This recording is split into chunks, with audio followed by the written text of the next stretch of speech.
नमस्कार शेतकरी मित्रांनो, शेतकऱ्यांसाठी आली सर्वात मोठी आनंदाची बातमी। खरीप पीक विमा अखेर शेतकऱ्यांच्या खात्यात या दिवशी होणार आहे जमा। शेतकरी मित्रांनो, गेल्या अनेक महिन्यांपासून ज्या एका बातमीची तुम्ही सर्वजण आतुरतेने वाट पाहत होते ती खरीप 2025 च्या विम्याबाबत होती। शेतकरी मित्रांनो, आता विम्याचा हप्ता म्हणजे विमा कधी जमा शेतकऱ्यांच्या खात्यात होणार ते सुद्धा बघूया। निसर्गाच्या लहरीमुळे खरीप हंगामात झालेल्या नुकसानीनंतरही विम्याचे पैसे मिळण्यास का विलंब झाला, त्यामुळे शेतकरी संकटात आहे। शेतकरी मित्रांनो, पण आता प्रतीक्षा संपणार आहे आणि लवकरच कृषी मंत्री हे विम्याचे पैसे थेट शेतकऱ्यांच्या बँक खात्यात टाकणार आहे। शेतकरी मित्रांनो, आता शेतकरी मित्रांनो, अधिवेशनामध्ये घुमला शेतकऱ्यांचा आवाज। म्हणजे अधिवेशनात पीक विमा संदर्भात काय मोठ्या घोषणा झाल्या ते सुद्धा बघूया। शेतकरी मित्रांनो, खरीप हंगाम 2025 च्या पीक विम्याचा प्रश्न राज्यामध्ये अतिशय गंभीर बनला आहे। नैसर्गिक आपत्तीने ग्रासलेल्या शेतकरी आणि विमा कंपन्यांकडून होणारी दिरंगाई यामुळे राज्यभर प्रचंड असंतोष होता। शेतकरी मित्रांनो, त्यामुळे शेतकऱ्यांमध्ये चिंताजनक वातावरण सुद्धा निर्माण झाले। पण आता टेन्शन घ्यायची गोष्ट नाही, कारण हा विमा आता लवकरच जमा होणार आहे। शेतकरी मित्रांनो, तर राज्याच्या विधिमंडळ अधिवेशनात घुमला शेतकऱ्यांसाठी आवाज। अनेक लोकप्रतिनिधी शेतकऱ्यांच्या बाजूने आवाज उठवत होते, परंतु कृषी मंत्र्यांनी धारणेवर धरले की कृषी मंत्र्यांनी याने सांगितले स्पष्ट की मी शेतकऱ्यांचा विमा देणार म्हणजे देणार। आणि शेतकरी मित्रांनो, कृषी मंत्र्यांची धडक कारवाई आणि उच्चस्तरीय बैठकीमध्ये काय प्रश्न झाले आणि विम्याबाबत ते काय बोलले आता ते सुद्धा बघूया।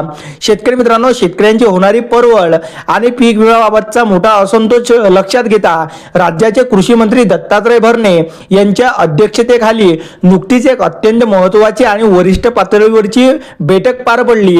आता त्या बैठकीमध्ये काय ते बोलले ते सुद्धा बघू।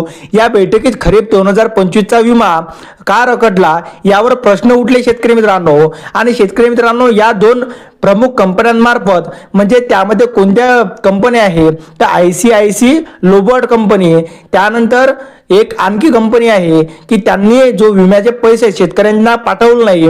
या दोन प्रमुख कंपन्यांमार्फत ही सुधारित पीक विमा योजना चालवली जात होती।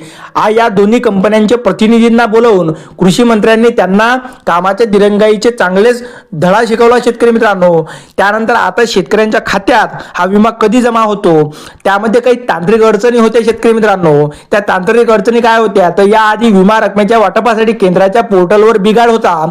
त्यानंतर काही तांत्रिक अडचणी आल्यामुळे हा विमा शेतकऱ्यांजवळ पोहोचू शकला नाही। पण आता कृषी विभागातील अधिकाऱ्यांनी दिलेल्या माहितीनुसार राज्यामध्ये सोयाबीन, भात, उडीद, मूग आणि बाजरी या प्रमुख पिकांचे जे पीक कापणी प्रयोग झाले होते त्यांची सर्व अचूक आकडेवारी आता समोर आलेली आहे। शेतकरी मित्रांनो, आणि काही शेतकऱ्यांना 12% व्याजासोबत सुद्धा हा विमा मिळू शकतो। शेतकरी मित्रांनो, आता शेतकरी मित्रांनो, विमा कंपन्यांना स्पष्ट आणि कडक निर्देश काय दिले की थेट पैसे अकाउंटमध्ये शेतकऱ्यांच्या टाकावे। आता हे पैसे कधी मिळणार शेतकऱ्यांना ते सुद्धा बघूया।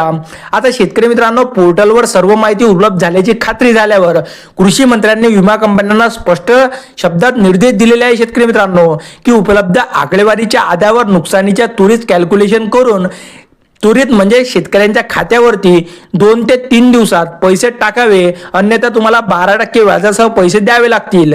आता शेतकरी मित्रांनो, येणारे 1 किंवा 2 मार्च रोजी सर्व पात्र शेतकऱ्यांच्या खात्यावरती हा पीक विमा जमा होणार आहे। शेतकरी मित्रांनो, आणि याची रक्कम असणार आहे हेक्टरी 17,000 रुपये। व्हिडिओ आणि माहिती आवडल्यास चॅनलला सबस्क्राईब आणि व्हिडिओला एक लाईक अवश्य करा। धन्यवाद।